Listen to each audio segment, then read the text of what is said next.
Betrayal doesn't always come with shouting or slammed doors. Sometimes it's as quiet as the silence after years of sacrifice go unnoticed. When illness stripped me of my strength, I expected support from the family I'd held together for decades. Instead, I was left behind. But this isn't a story of defeat. It's about what happens when a mother realizes she's the only one holding the strings and decides to let go. My name is Martha, and I'm about to show you what happens when 63 years of patience finally runs out. Where are you watching from? Don't forget to subscribe to the channel as we unravel a journey of dignity, secrets, and the true meaning of justice. I set the last plate on the table and stepped back, wiping my hands on the dish towel. 63 years old, and I was still hosting Sunday dinner for everyone. My legs ached, but I pushed through it like I always did. "Mom, where's the gravy boat?" Ellen called from the dining room, not bothering to come help. "Second shelf, same place it's been for 30 years. I called back, forcing cheerfulness into my voice. James walked into the kitchen, phone pressed to his ear. "No, tell them I'll call back tomorrow. I'm at my mother's." He hung up and barely glanced at me. "Smells good, Mom." "Thank you, honey." I watched him grab a dinner roll and head back, out. When did my children stop seeing me as a person and start seeing me as just... there? Sarah breezed in with her usual energy. "Sorry I'm late. Traffic was insane. Oh, Mom, you look tired. Are you feeling okay?" At least someone noticed. "Just a little under the weather, sweetheart. Nothing I can't handle." "You always say that." She kissed my cheek. "Maybe you should see Dr. Martinez." Maybe. I'd already seen him. The tests weren't good, but I hadn't told anyone yet. What was the point? They all had their own lives, their own problems. "Mom, can you bring the potatoes?" Ellen's voice carried an edge of impatience. I loaded the serving bowls onto a tray, my hands shaking slightly. The weakness had been getting worse, but I couldn't let them see. They needed me to be strong. At dinner, the conversation flowed around me like water around a stone. James talked about expanding his business, the one I'd helped him save 3 years ago when he couldn't make payroll. Ellen complained about her caseload while wearing the diamond earrings I'd bought her for her birthday. Sarah chatted about grad school, the tuition I'd quietly covered when her father's life insurance money ran short. "Mom, could you pass the salt?" James asked. I reached for it and my hand trembled so badly the shaker nearly fell. James frowned. "You sure you're okay?" "Fine, just tired." I steadied my hand and passed it over. "You've been saying that a lot lately," Ellen observed, but her attention was already drifting back to her phone. After dinner, they all scattered to the living room, while I cleared the table. Normal routine. I'd been doing this dance for 40 years. Cook, serve, clean, repeat. When Richard was alive, at least he'd help carry dishes sometimes. Now it was just me. I stood at the sink, scrubbing plates, listening to their laughter from the other room. When did I become the hired help in my own home? "Mom, do you have any of those cookies left?" Sarah appeared in the doorway. "Cookie jar, same place it's always been." She grabbed 2 and paused. "Want me to help with dishes?" My heart lifted. That would be lovely, honey. But James called from the living room. "Sarah, come settle this argument about that movie." She shrugged apologetically. "Maybe next time, Mom." And she was gone. I finished the dishes alone, like always. By the time I joined them in the living room, they were discussing Thanksgiving plans. "I can't host this year," Ellen said. "Mark and I are flying to meet his parents." "Don't look at me," James added. "Susan's got the kids in 3 different activities that weekend." They all turned to me expectantly. I suppose I could manage something small, I heard myself saying, even though the thought of cooking for 15 people made my chest tight. Perfect! Sarah clapped. You're the best, Mom. Nobody does Thanksgiving like you. They all agreed, settling back into their comfortable assumptions. I sat in Richard's old chair, watching my children, successful, independent adults who still saw me as their personal safety net. Later, after they'd all gone home, I sat in the quiet kitchen and opened the letter from Dr. Martinez's office. Autoimmune disease, possibly lupus, treatment options, lifestyle changes, the need for support and reduced stress. I folded the letter carefully and put it in the drawer with the utility bills and James's unpaid loan documents. Tomorrow I'd call the doctor back. Tonight I'd just sit here and wonder when I'd stopped mattering to the people I'd spent my life putting first. The house felt different in the silence. Not peaceful, just empty, like me. I climbed the stairs slowly, my legs protesting each step. In my bedroom, I sat on the edge of the bed and looked at the framed photos on my nightstand. My wedding day, the kids when they were small, Richard's last birthday. In every picture, I was smiling, supporting, holding everyone together. When did that become my only value? I turned off the light and lay in the darkness, listening to the house settle around me. Tomorrow would be another day of being needed but not seen, useful but not valued. But something was shifting inside me, a tiny seed of something I hadn't felt in years. Enough. The call came at 6 a.m. "Mom?" Sarah's voice was tight with tears. "I'm so sorry to wake you, but I had a fight with Derek and I need to come over. Is that okay?" I pulled myself out of bed, every joint protesting. "Of course, sweetheart. Come on over." By the time she arrived, I had coffee brewing and was scrambling eggs. Sarah collapsed at the kitchen table. Mascara streaked down her cheeks. "He's being such a jerk about the wedding," she sobbed. "Says we can't afford what I want, but his parents are paying for half of it anyway." I set a plate in front of her and sat down. "What kind of wedding are you thinking about?" "Nothing crazy. Just the country club. Maybe 200 people. It's not like I'm asking for the moon." 200 people at the country club. I thought about my own wedding. 30 guests in the church basement. My mother's simple white dress altered to fit me. But that was a different time. "Have you talked to Derek about a compromise?" "That's the thing. I shouldn't have to compromise. This is my wedding day, Mom. I've been dreaming about it since I was little." Her phone buzzed and she glanced at it. "Oh, that's probably him. He's been texting all morning." She answered without excusing herself. "What do you want, Derek?" I picked at my eggs while she argued with her fiancé, her voice getting shriller by the minute. Finally, she hung up and turned back to me. "Can you believe him? He wants me to pick a cheaper venue, like I'm being unreasonable." "How much are we talking about, honey?" "It's not about the money. It's about him supporting my dreams." That phrase hit me oddly. Supporting dreams. When was the last time someone had asked about mine? "Sarah, what does this wedding actually cost?"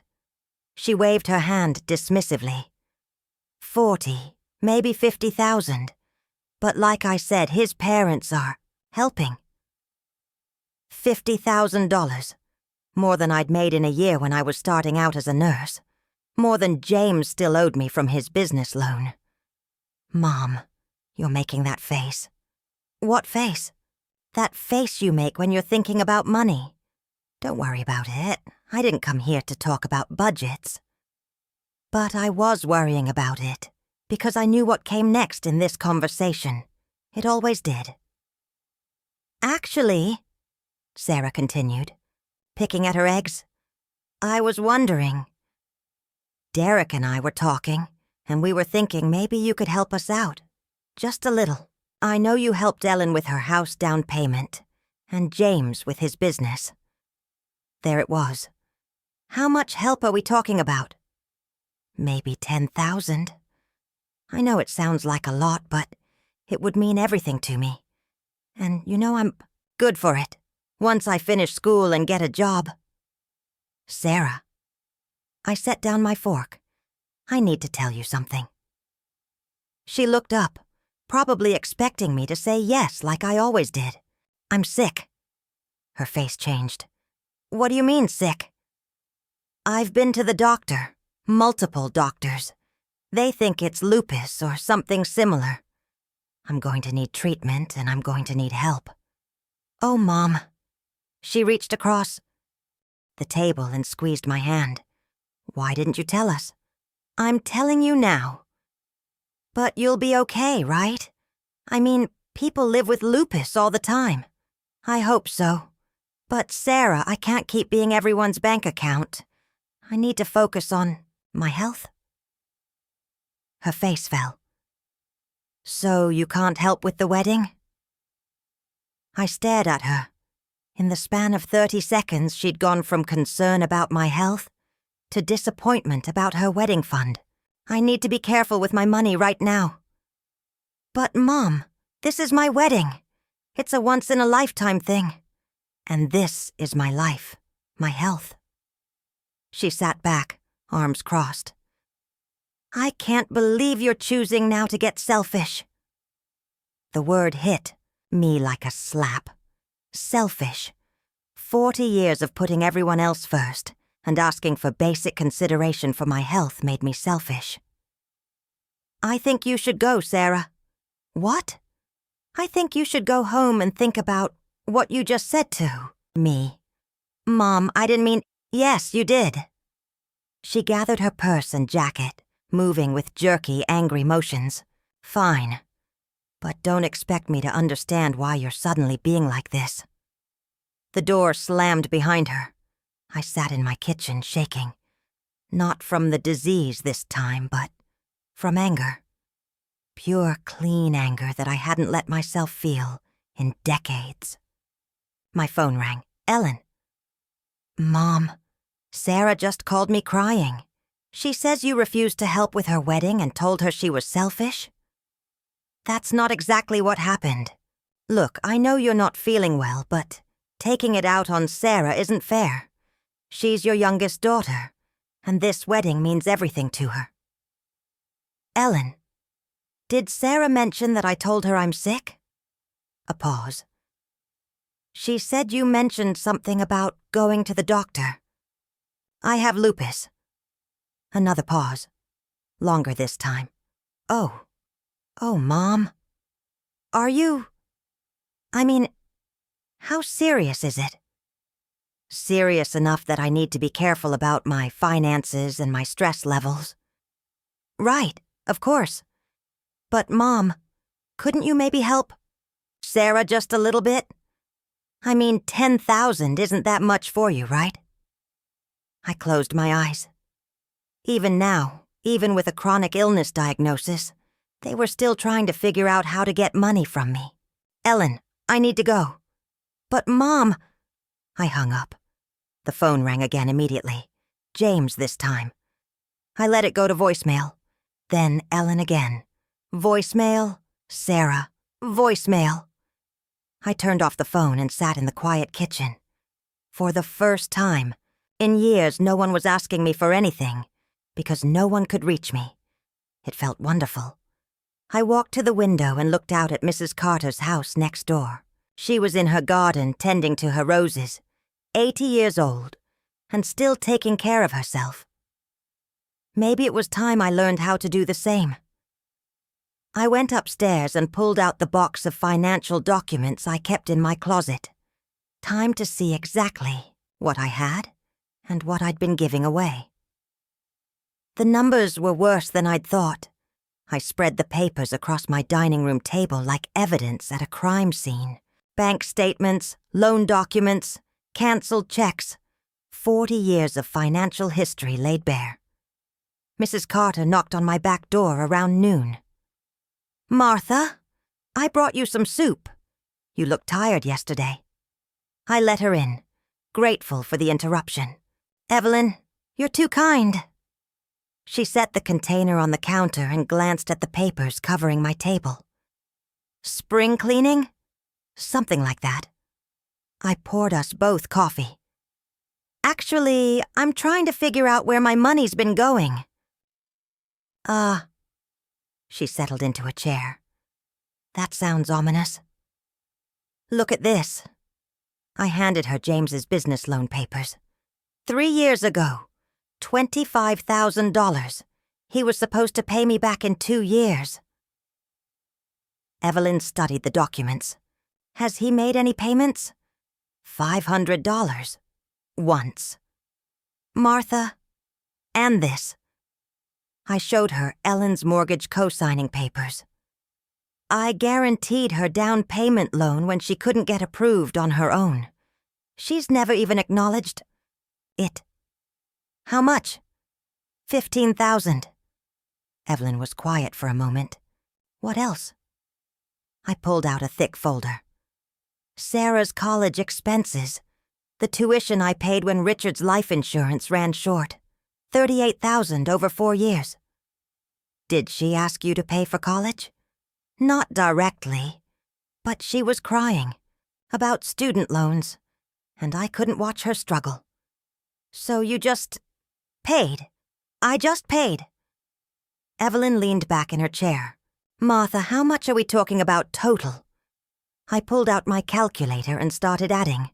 Credit card bills I'd covered, car repairs, rent money when someone was between jobs, emergency veterinary bills for pets I'd never met. $78,000, I said finally. In the last 5 years alone. Jesus. And that's not counting the house. What about the house? I pulled out the deed. When Richard's business went under, we were facing foreclosure. I took out a loan against my nursing pension to save it. The house is in my name only. They don't know? They think Richard left it to all of us. I never corrected them. Evelyn picked up the deed and studied it. "Martha, you own this house, outright?" "Paid it off 2 years ago. And the cabin. Mine too. Richard wanted to sell it during the bankruptcy, but I bought it from the bank with my savings." Evelyn was staring at me. "Do your children know any of this?" "They know I help when they need it. They don't ask how. But they don't know. You own everything?" "They assume. I never told them otherwise." Evelyn stood up and walked to the window. "Martha, you realize what this means? That I've been an idiot? No. That you have power. Real power. And they have no idea." I looked at the papers spread across my table, the evidence of decades of sacrifice that no one had bothered to track or acknowledge. "My grandson David is a lawyer," Evelyn continued. "Remember David? He used to mow your lawn when he was in high school. Sweet boy. Is he doing well?" "Very well. And Martha, I think you need to talk to him." "About what?" "About protecting yourself." That afternoon, I called David Carter. His voice was deeper now, professional. But I could still hear the polite boy who used to thank me for lemonade. "Mrs. Lewis, it's so good to hear from you. Grandma told me you might call." "I hope you don't mind. I have some questions about financial matters." "Of course. Can you give me a general idea of what's going on?" I told him about the loans, the house, the ongoing requests for money. I told him about my diagnosis and my children's reactions. "Mrs. Lewis, I think we need to meet in person. Are you free tomorrow afternoon?" "I think I can manage that." "Good. And Mrs. Lewis, don't sign anything or agree to any financial commitments until we talk, okay?" That evening, my phone rang. Sarah. Mom, I want to apologize for this morning. I was upset about Derek and I took it out on you. Thank you for calling, honey. And I've been thinking about what you said, about being sick. I'm really worried about you. I appreciate that. So I talked to Ellen and James, and we want to help. We think you should move in with one of us so you can be taken care of properly. I set down my teacup. Move in. Well, you can't keep living alone if you're sick. It's not safe, and this house is way too big for just you anyway. Where would I move? We haven't worked out the details yet. Maybe we could take turns, or we could find you a nice assisted living place nearby. And what would happen to the house? We'd sell it, obviously. Split the proceeds. That way you'd have money for medical expenses, and we could all benefit from Dad's investment. Dad's investment? The house I'd saved, that I'd paid for. That existed only because I'd sacrificed my pension. Sarah, I need to think about this. What's to think about? Mom, we're trying to help you. I understand, but it's a big decision. Not really. I mean, what else are you going to do? You can't take care of yourself anymore. Can't take care of myself. At 63, with a manageable autoimmune condition, I apparently needed to be warehoused. Let me call you back, sweetheart. Mom, we just want what's best for you. After I hung up, I sat in Richard's old chair and looked around the living room. The piano I'd scrimped to buy. The china cabinet filled with my mother's dishes. The built-in bookshelves Richard had installed the year before he died. My home, my life, my 40 years of memories. They wanted to sell it and split the proceeds of Dad's investment. I picked up David Carter's business card and held it up to the light. Tomorrow couldn't come soon enough. David Carter looked older than I'd expected, but he still had the same kind eyes. He spread my documents across his conference table like a doctor examining X-rays. Mrs. Lewis, I have to ask, do your children know the extent of your ownership and financial contributions? I never made a point of telling them. So they think your late husband owned the house and cabin? They think we owned them together. Community property, you know.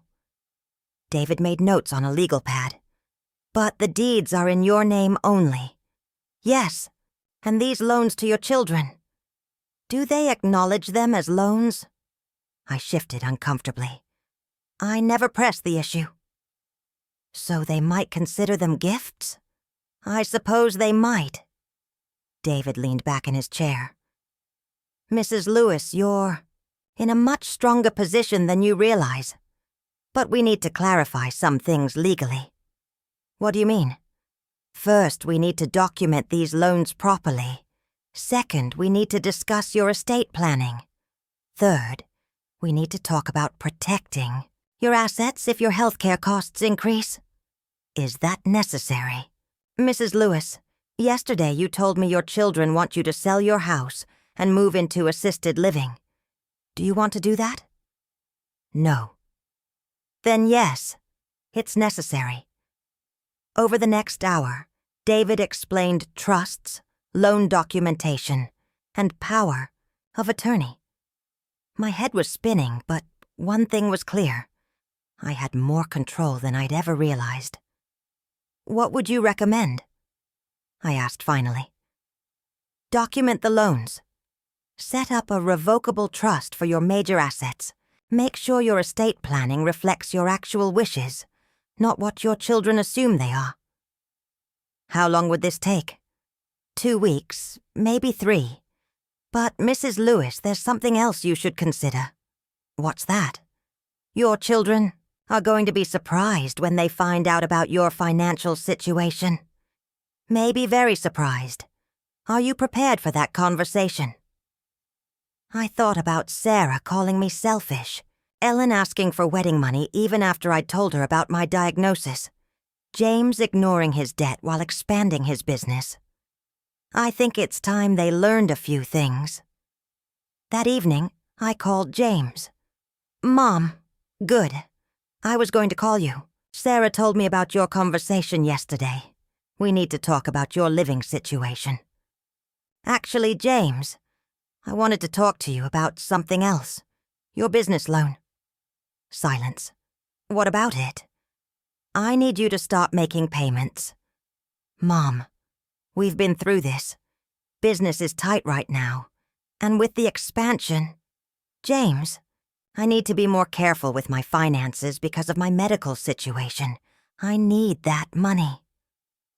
Look, I know you're worried about medical bills, but that's what insurance is for. My insurance doesn't cover everything. And James, that loan is 3 years overdue. It's not like you need the money right now. I took a deep breath. How do you know what I need? Mom, you own the house outright. You've got Dad's life, insurance money, your pension. James, how do you think I own the house outright? Another silence. What do you mean? How do you think this house got paid off after your father's business failed? I assumed Dad had something set up. Your father's business failure nearly cost us everything. I paid off this house with my pension money. I saved it from foreclosure. But it's the family home. It's my home, James. I paid for it. Are you saying... I'm saying I need you to start paying back the money I lent you. $500 a month, starting next week. Mom, I can't just come up with $500. Then maybe you shouldn't have expanded your business before paying your debts. I can't believe you're doing this to me. James, I'm not doing anything to you. I'm asking you to honor an agreement you made. But you're my mother. Yes, I am. And you're my son. Sons pay back money they borrow from their mothers. He hung up on me. 20 minutes later, Ellen called. Mom, James just called me very upset. He says you're demanding money from him. I asked him to start paying back a loan he took 3 years ago. Mom, family doesn't charge family interest. I'm not charging interest. I'm asking for the principal back. But why now? James says you've never asked for payments before. Because I need the money now. For what? Your medical bills? Mom, we can help you navigate insurance. Ellen, do you remember when I co-signed your mortgage? Of course. I was so grateful. Do you remember what that meant, financially? You helped me qualify for the loan. I guaranteed $15,000 of your down payment. If you'd defaulted, I would have owed the bank $1,000. But I didn't default. No, but I took that risk for you. And Ellen, if something happened to me tomorrow, that obligation could still fall on my estate. What are you saying? I'm saying that in the last 5 years, I've put myself at financial risk for all 3 of you, and none of you have ever acknowledged it. Mom, we appreciate everything you've done. Do you? Because when I told Sarah I couldn't help with her wedding, she called me selfish. She was upset. And when James can't pay his bills, his solution is for me to give him more money instead of honoring the money he already owes. Mom, you're sounding very different. Maybe I am different. Maybe getting sick makes you see things clearly. What do you want from us?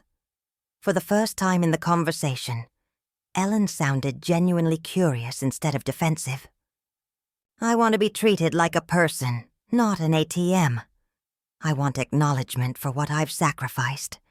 And I want to know that if I need help, you'll actually help me, not just try to manage me. Of course we'd help you. Would you? Or would you just decide what's best for me and expect me to go along with it? Ellen was quiet for a long moment. Mom, are you saying you don't trust us? I'm saying I don't trust that you see me as anything other than your safety net. After I hung up, I made myself a cup of tea and sat on the back porch. Mrs. Carter was watering her garden. "How did it go today?" she called over the fence. "I think I just started a war." "Good," she said. "Some wars are worth fighting." They arrived together on Sunday morning, a united front on my doorstep. James looked grim, Ellen nervous, Sarah red-eyed. "We need to talk, Mom," James said. I let them in and led them to the living room. No coffee, no snacks. This wasn't a social visit. "We're worried about you," Ellen began. "Are you?" "Of course we are. You're acting completely unlike yourself." "How so?" Sarah leaned forward. "Mom, you've never been money-focused before. It's like you're keeping score or something." "Maybe I am keeping score." They exchanged glances. James cleared his throat. "Mom, we think the stress of your diagnosis is affecting your judgment." "My judgment?" "Look, we get it," Ellen said. "You're scared about being sick, about money, about the future. But taking it out on us isn't the answer." "Taking what out on you?" "This sudden obsession with debts and payments," James said. "We're family. Family doesn't operate like a business." I stood up and walked to the bookshelf, pulling out the folder I'd prepared. "Let me show you something." I set the papers on the coffee table. Bank statements, loan documents, canceled checks. "What's this?" Sarah asked. "This is the last 5 years of my financial life." I spread out the documents like David had shown me. "James, here's your business loan. $25,000. You've paid back $500. James flushed. "Mom." "Ellen, here's the mortgage guarantee. $15,000 at risk, still active." "But I haven't defaulted." "Sarah, here's your college expenses. $38,000 over 4 years. I never asked you to pay for college. You cried about student loan debt. I couldn't watch you struggle." I sat back down. $78,000. Given or loaned to you 3 in 5 years. The room was dead quiet. "Now," I continued, "let me show you where that money came from." I pulled out more documents. "This is my pension, which I cashed early to save this house from foreclosure when your father's business failed. This is my nursing salary over 40 years. This is what's left of your father's life insurance after I paid his business debts." Ellen was staring at the papers. "Mom, I had no idea." "Here's the deed to this house. In my name only, because I'm the one who saved it. Here's the deed to the lake cabin. Also mine, because I bought it back from the bank with my savings." James looked pale. "You own everything?" "I own what I paid for." Sarah started crying. "Mom, we never knew." "You never asked." I gathered the papers back into the folder. For 40 years, I put everyone else's needs first. I worked double shifts to pay for Ellen's braces. I pawned my mother's jewelry to send James to camp. I gave up a promotion because Sarah needed me home after your father died. "Mom, we appreciate—" "No, Ellen. You don't appreciate it. Because when I told you I was sick, your first thought was how to manage me. When I said I couldn't help with Sarah's wedding, she called me selfish. When I asked James to pay back money he legitimately owes, he hung up on me." The tears were flowing freely now, but I wasn't stopping. "Yesterday, Sarah told me I couldn't take care of myself anymore. James told me I don't need money because I own the house outright, as if that happened by magic. Ellen wanted to help me navigate insurance. instead of acknowledging that she owes me $15,000. We were trying to help, Sarah protested. You were trying to control me. There's a difference. James found his voice. So what do you want from us? I want you to see me as a person who has sacrificed for you, not as a resource to be managed. We do see you that way. Do you? Then why, when I told you I was sick, was your first instinct to decide where I should live and what I should do with my house? They had no answer for that. I want James to pay back his loan. I want Ellen to acknowledge her mortgage guarantee.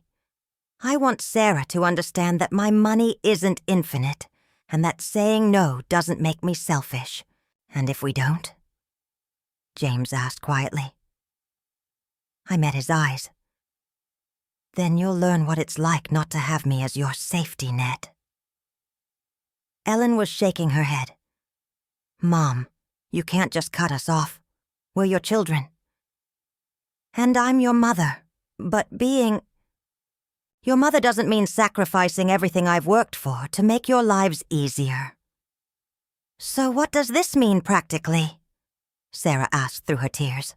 It means I'm taking care of myself first from now on. It means when you need help, you ask instead of assuming. It means you give back instead of just taking. This isn't the mom we know, James said. Maybe the mom you knew was tired of being taken for granted. They sat in silence for several minutes. Finally, Ellen spoke. What if we agree to your terms? What then? Then we figure out how to have a relationship based on mutual respect instead of one-sided giving. And if we can't do that? I looked at each of them.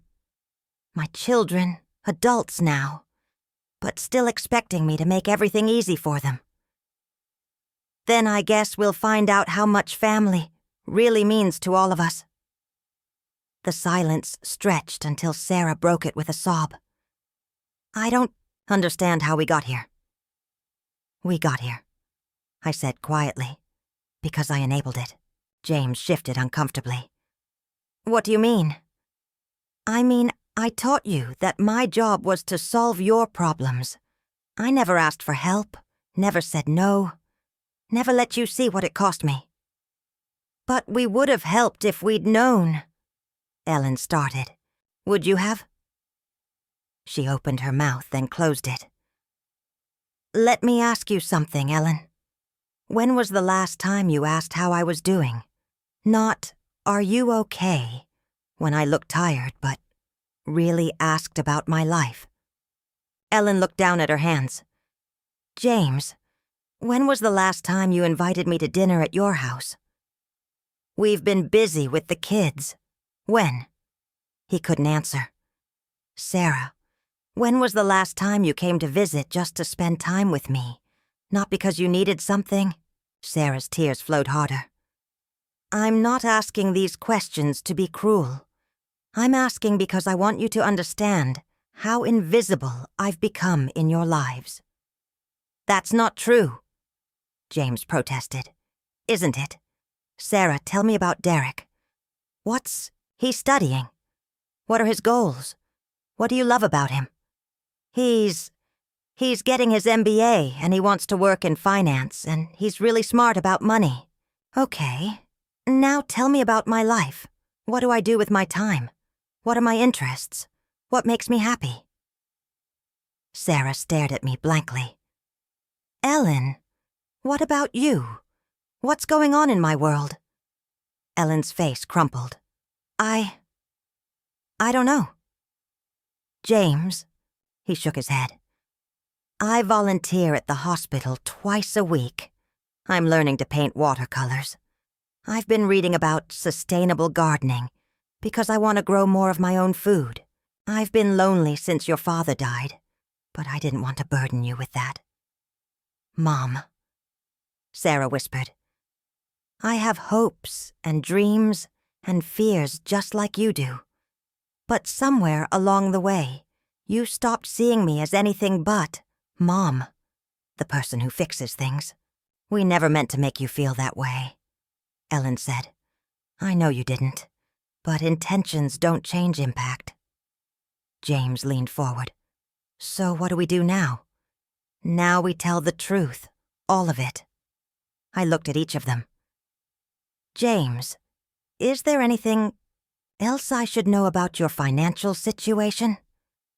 He hesitated. What do you mean? I mean, is the business loan the only money you owe me? His face went red. There was. There was the time you paid for Emma's dental work. How much? $3,000. What else? The car repair last Christmas. $2,000. Ellen and Sarah were staring at him. Anything else? The wedding gift for Susan's sister. I used your credit card, and I never paid you back. How much total, James? He did quick math in his head. Maybe 35,000 total. Ellen gasped. 35,000! James! What about you, Ellen? I asked quietly. Anything beyond the mortgage guarantee? She looked like she wanted to disappear into the couch. The credit card. What credit card? I opened one in your name. For emergencies. My blood ran cold. You what? It was just for emergencies. And I've been making the payments. How much is on it? About 8,000. Sarah was looking back and forth between her siblings like she was watching a tennis match. I can't believe you guys did this. Sarah, I said, turning to her. Your turn. But I told you everything. College and the storage and the apartment deposit. Her face went white. How did you? The bank called me. You used me as a reference and they wanted to verify employment history. Imagine my surprise when they mentioned a $6,000 deposit I'd supposedly agreed to co-sign for. Mom, I was going to tell you when they came after me for the money. The room felt smaller suddenly, filled with the weight of deception. I looked at my 3 children, all adults, all successful in their own ways, and saw strangers. So, let me get this straight, I said, my voice eerily calm. James, you owe me $35,000. Ellen, you've committed identity theft and put me at risk for $8,000 more. Sarah, you've involved me in financial commitments without my knowledge. We never meant. Ellen started. Stop. I held up my hand. Just stop. I don't want to hear about what you meant. I want to hear about what you're going to do. The silence stretched until James finally spoke. I'll pay you back. All of it. How? Your business is barely breaking even. I'll figure it out. Ellen? I'll close the credit card immediately, and I'll take over the payments. Sarah? I'll move out of the apartment. Tell them I can't do it.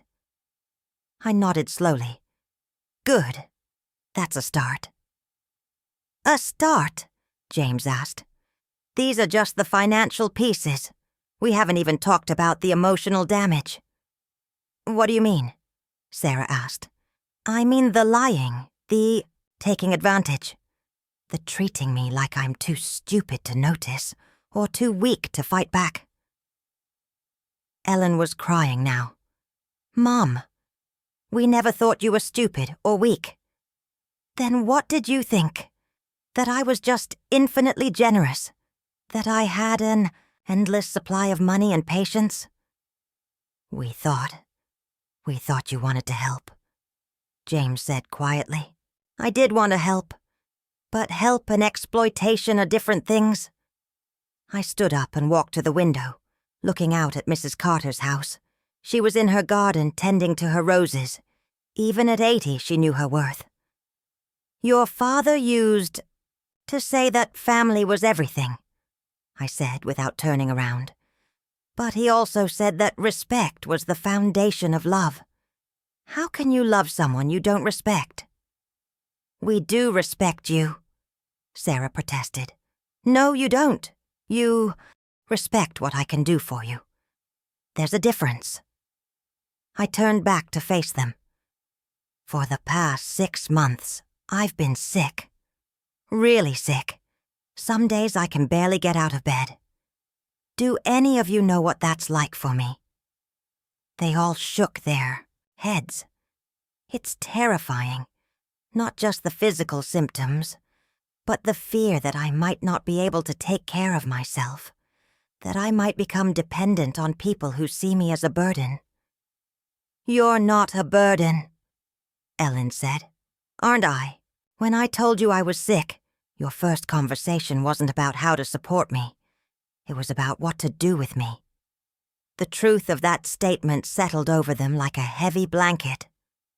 I heard you, I continued. That day at Ellen's house, you thought I was in the bathroom, but I heard you planning my life. James wanted to sell this house. Ellen wanted to put me in assisted living. Sarah wanted to move me in with her. We were trying to plan for your care, James said defensively, without asking me what I wanted. What do you want, Mom? Sarah asked quietly. I want to be seen. I want to be valued for who I am, not what I can provide.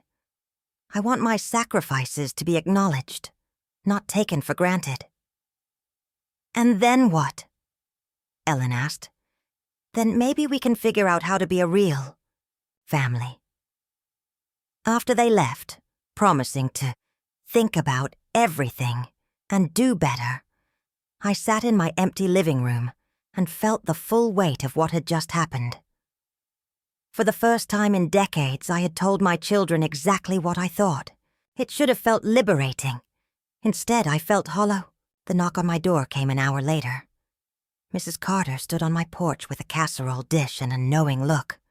Rough day? She asked. I let her in without a word.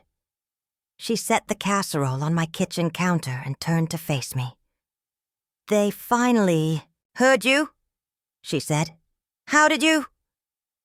Honey, the walls in these old houses are thin, and you weren't exactly whispering. She smiled gently. Besides, it was about time. I sank into my kitchen chair. Did I do the right thing? What do you think? I think I just blew up my family. Or maybe you just saved it.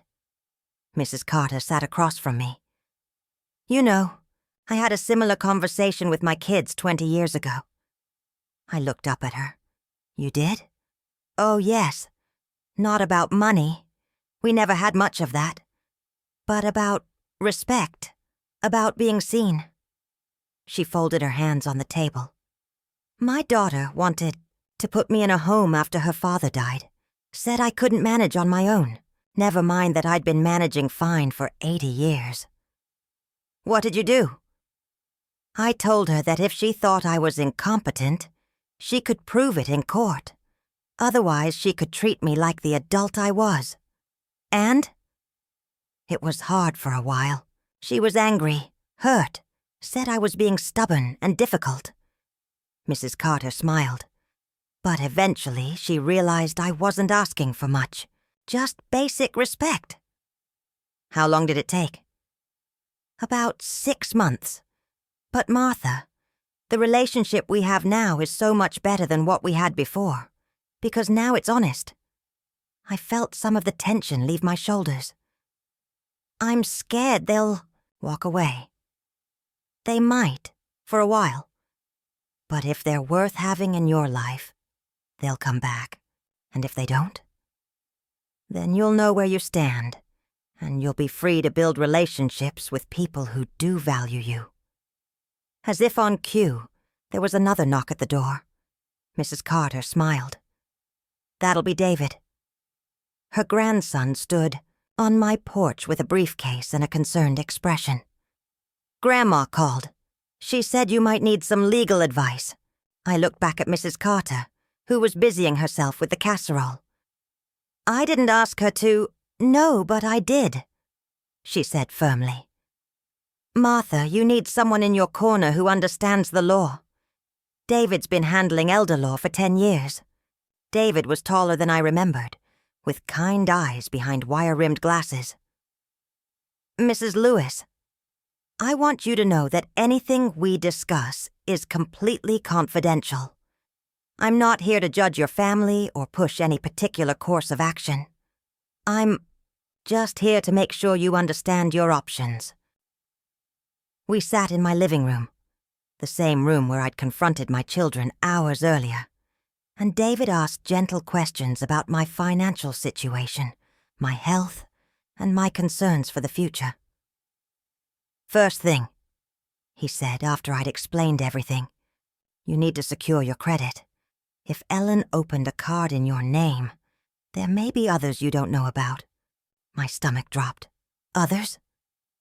It's possible. We'll run a credit report and see what we find. What if there are more debts? Then we'll dispute them. Identity theft is a crime, even when it's committed by family members. I don't want to press charges against my daughter. You don't have to, but you can protect yourself without sending anyone to jail. He opened his briefcase and pulled out several documents. These are what we call protective measures. A living will, a durable power of attorney, a healthcare directive. Right now, if something happened to you, your children could make decisions about your care and your finances without any real oversight. Isn't that normal? It's common. But given what you've told me about their recent behavior, it might not be wise. We spent the next 2 hours going through paperwork. David explained each document carefully, making sure I understood what I was signing. By the time we finished, I had legal protections in place that I'd never even known I needed. One more thing, David said as he packed up his briefcase. My grandmother mentioned that you own several properties. The house and the lake cabin. Have you considered setting up a trust? What's that? It's a way to protect your assets while still maintaining control over them. If you set up a revocable trust, you can specify exactly how your property should be managed, both now and after you're gone. Would that help with my children's expectations? It would make your wishes legally binding.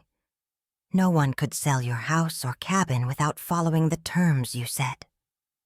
I thought about James's casual comment about selling the house, about Ellen's assumption that she could manage my insurance, about Sarah's expectation that I would always be there to bail her out. Tell me more. 3 days later, armed with David's legal protections and Mrs. Carter's moral support, I called another family meeting. This time, I was prepared. They arrived looking wary. Word had gotten out, probably through Ellen's husband, that I was getting legal advice. They filed into my living room like defendants approaching the bench. Before we start, I said, I want you all to know that I've taken steps to protect myself legally and financially. What kind of steps? James asked. I handed each of them a folder.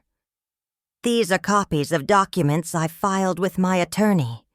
A living will, healthcare directives, and power of attorney assignments. Ellen flipped through her folder, her lawyer training evident in how quickly she scanned the pages. Mom, you've named Mrs. Carter as your primary healthcare proxy.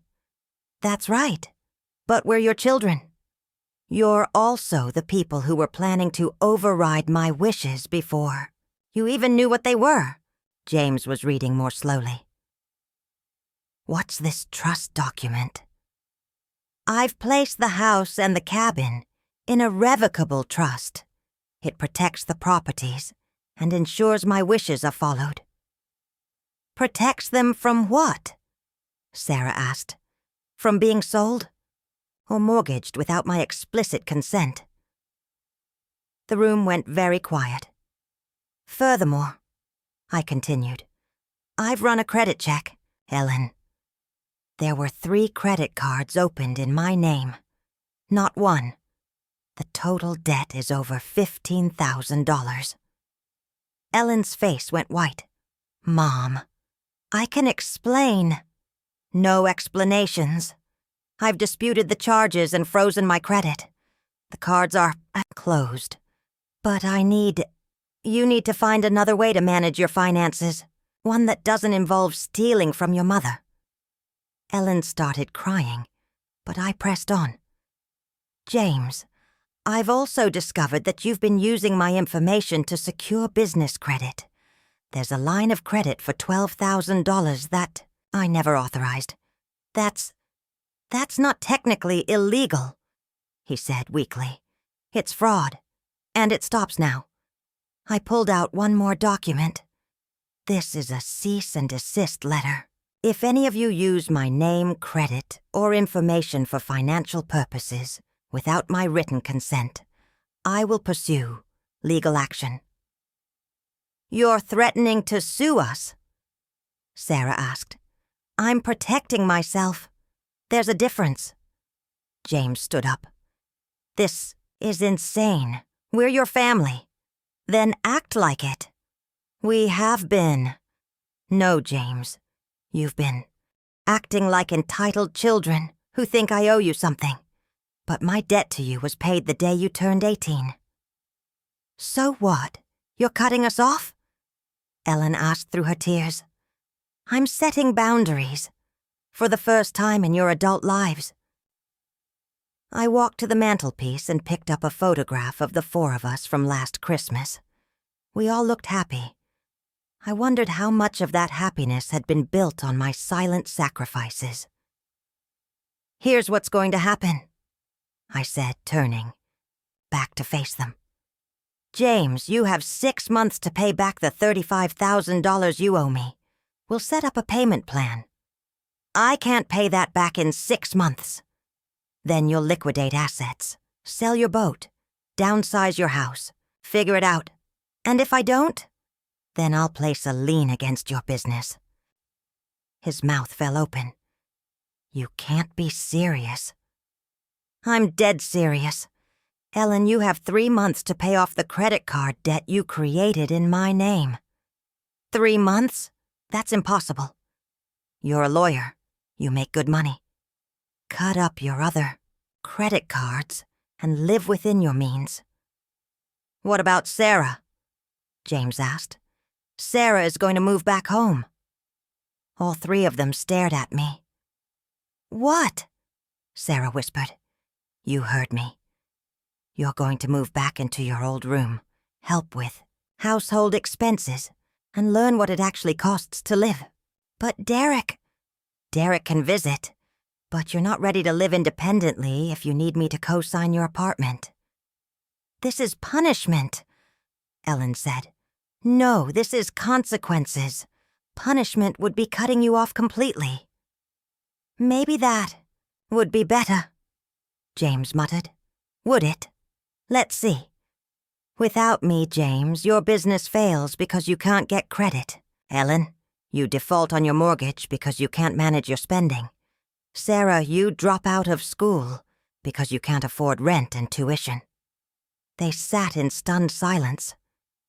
But it doesn't have to be that way. We can rebuild our relationships on honest ground, with mutual respect. And if we refuse? Ellen asked. Then you're free to go. But you'll do it without my money, my credit, or my property to fall back on. Sarah was crying now. Mom, this isn't you. This isn't who you are. You're right. The person you knew was exhausted and taken for granted. This is who I am when I respect myself. James stood up again. Come on, Ellen. Sarah. We don't have to listen to this. Ellen and Sarah looked at each other, then at me. If you walk out that door, I said quietly, you're choosing your pride over our relationship.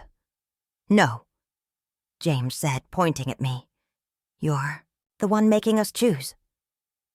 I'm asking you to choose respect over entitlement. If that's too hard, then maybe we don't have much of a relationship to save. Ellen wiped her eyes. What if we agree to your terms? What then? Then we start. Over, honestly, this time. And you'll forgive us? Sarah asked. I'll work on it. But forgiveness isn't the same as forgetting. You'll have to earn back my trust. James was still standing by the door. This is blackmail. No, James. Blackmail would be threatening to expose your business practices to your clients. This is just me finally standing up for myself. He stared at me for a long moment, then looked at his sisters. I need time to think. Take all the time you need. But the terms don't change. After they left, I sat in my living room and cried. Not from sadness, but from exhaustion. It was the first time in months that I'd felt truly alone. And strangely, it wasn't entirely unpleasant. The next 2 weeks were the quietest my house had been in years.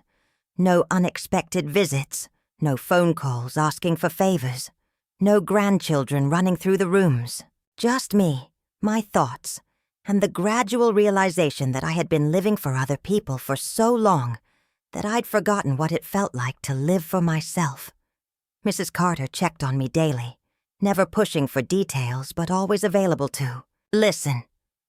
David called twice to make sure I understood all the legal documents and to update me on the credit disputes. How are you holding up? He asked during our second conversation. Some days are better than others. That's normal. You've made some big changes. It takes time to adjust. I keep waiting for them to call. They might not, at least not right away. Change is hard, especially when it means admitting you were wrong. On the third Tuesday, Sarah showed up at my door with 2 suitcases and red eyes. I broke up with Derek, she said. I stepped aside to let her in. I'm sorry. Are you? I considered the question. I'm sorry you're hurting. I'm not sorry. You're here. She dropped her suitcases in the hallway and looked around the house as if seeing it for the first time. It looks different. Nothing's changed. No, but it feels different. Quieter. That's because no one's yelling at me or making demands. She winced. Did we really do that? Yes. I didn't realize. I know. We stood in awkward silence until Sarah finally spoke.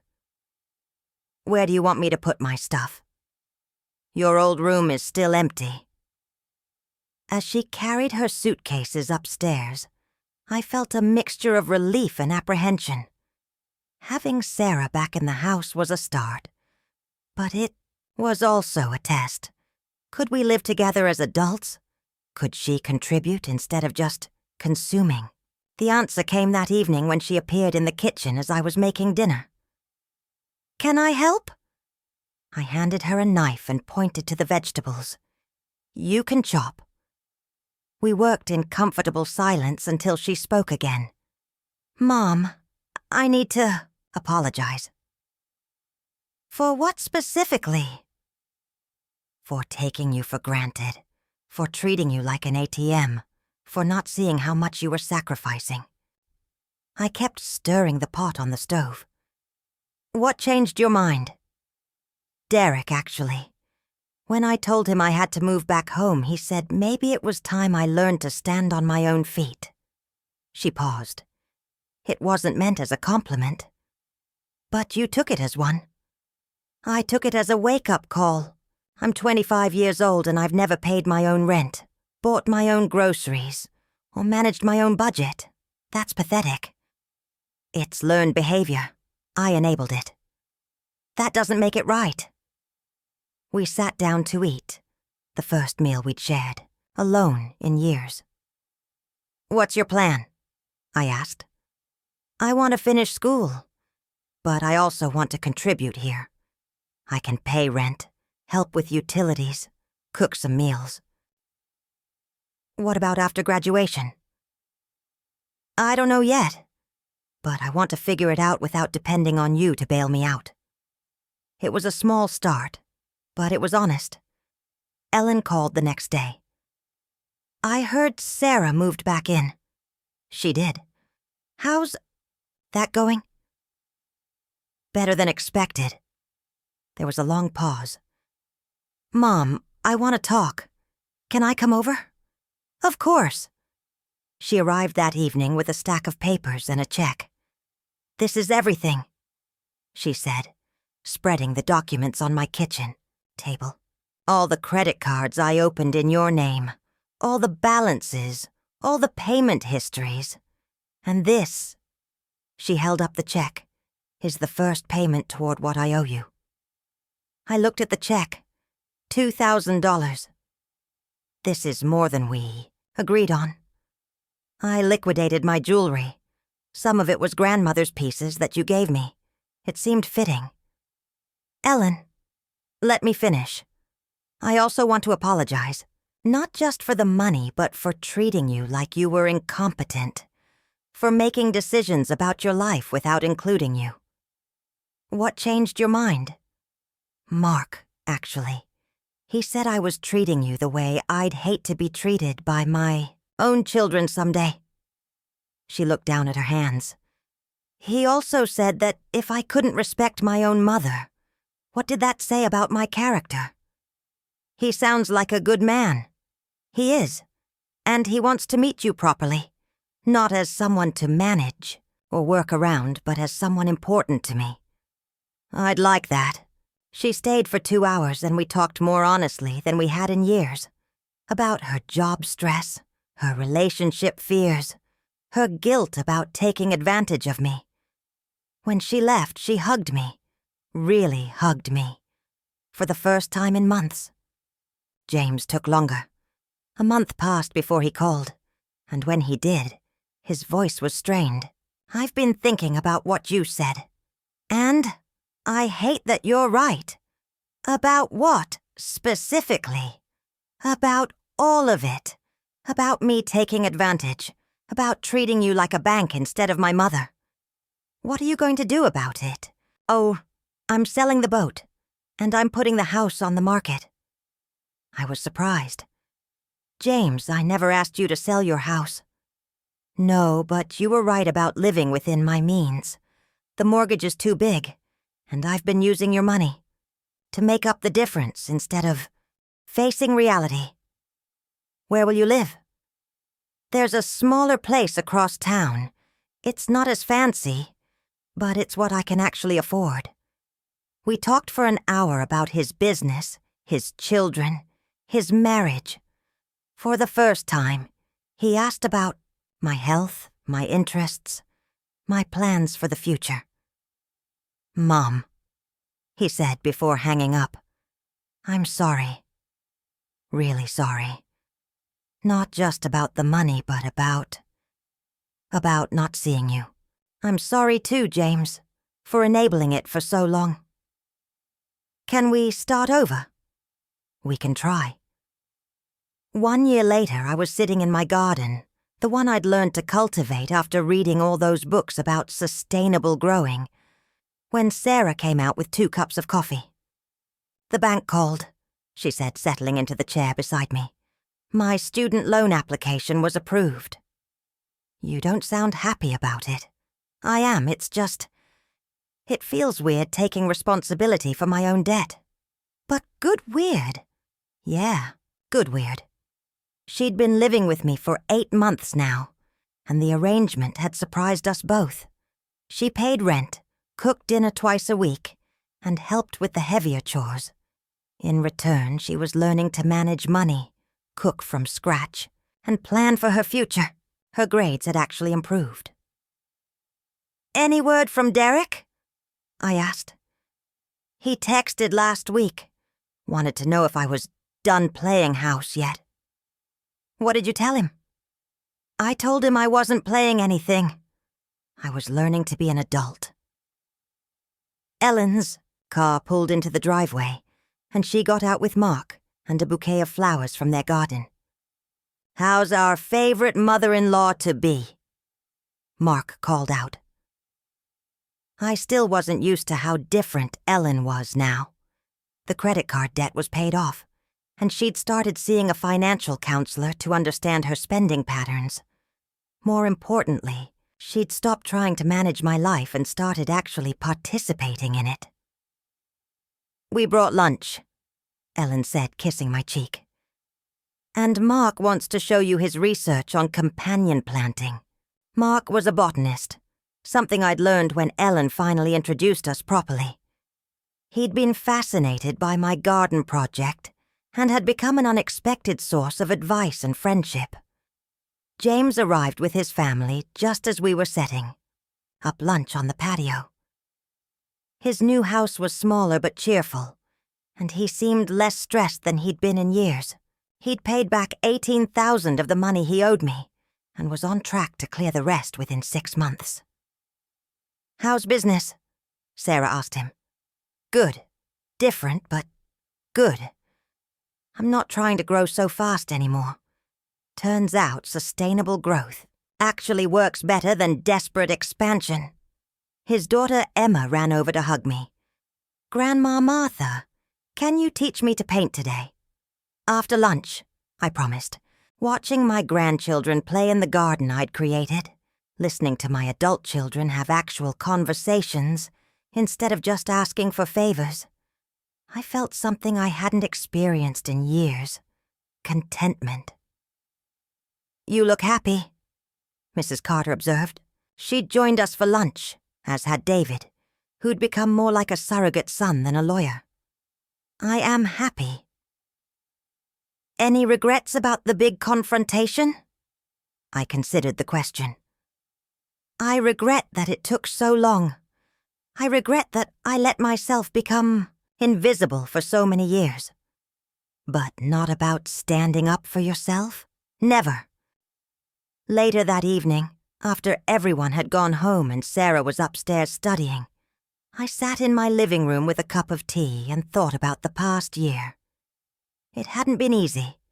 There had been arguments, tears, and moments when I wondered if I'd made a terrible mistake, but there had also been honesty, growth, and the slow rebuilding of relationships based on mutual respect rather than one-sided obligation. My phone rang. It was Ellen. "Mom, I just wanted to say thank you. For what? For loving us enough to fight for us. For not letting us turn into people who take advantage of others. You're welcome." "Mark and I were talking tonight. We want kids someday, and we want to raise them to be the kind of people who see and value their parents, not just what their parents can provide. You will." "How do you know?" "Because you learned. It's never too late to learn." After we hung up, I walked through my house that I had saved and protected and would now pass on according to my own wishes. I looked at the watercolor paintings I'd been working on, the books I'd been reading, the garden plans I'd been making. For 40 years I had defined myself by what I could give to my family. Now, at 64, I was learning to define myself by who I was: Martha Lewis, a woman of value, dignity, and worth. The house felt full of possibilities. Tomorrow I would paint. I would tend my garden. I would have coffee with Mrs. Carter and discuss our next adventure. I would help Sarah with her job applications, but I wouldn't do them for her. I would celebrate Ellen's engagement, but I wouldn't pay for her wedding. I would support James's business growth, but I wouldn't bankroll his mistakes. I would be a mother, a friend, a neighbor, and most importantly, myself. Standing at my bedroom window, looking out at the neighborhood I'd lived in for 30 years, I felt something I'd almost forgotten: peace. Not the exhausted peace of surrender, but the strong peace of someone who knows her worth and isn't afraid to insist that others recognize it too. Tomorrow would bring new challenges, new opportunities to set boundaries or extend grace. But tonight, I was simply Martha Lewis. Not the family ATM, Not the problem solver, not the invisible anchor. Just Martha. And Martha was enough. Epilogue. 2 years later, Sarah graduated summa cum laude and got a job at a non-profit that helps seniors navigate financial exploitation. She moved into her own apartment but still came for dinner every Sunday. Because she wanted to, not because she needed to. Ellen and Mark bought a house they could actually afford and had a small, beautiful wedding that they paid for themselves. Ellen had become one of the leading elder law attorneys in the city, inspired, she said, by watching her mother fight for her own rights. James's business stabilized and grew steadily. He paid back every penny he owed me and started a college fund for his children, one that he funded himself without loans or help from grandparents. Mrs. Carter passed away peacefully at 82, surrounded by family who had learned, partly from my example, to value her presence. Not just her past. Contributions. David took over her house and became my neighbor as well as my friend. I turned 66 this year and I celebrated by taking a painting class in Tuscany, something I'd always wanted to do but never thought I deserved. My children called me while I was there, not to ask for anything, but just to hear about my adventure. They were genuinely interested in my life, my thoughts, my dreams. It had taken a confrontation, legal documents, and the threat of losing me entirely for them to see me as a person worth knowing. But they saw me now. And more importantly, I saw myself. Sometimes dignity requires a fight. Sometimes love requires boundaries. Sometimes being a good mother means refusing to be a convenient victim. I learned that it's never too late to demand the respect you deserve. And I learned that the people who truly love you will rise to meet that demand, even if it takes them a while to get there. My name is Martha Lewis. I am 66 years old and I know my worth. That, it turns out, makes all the difference.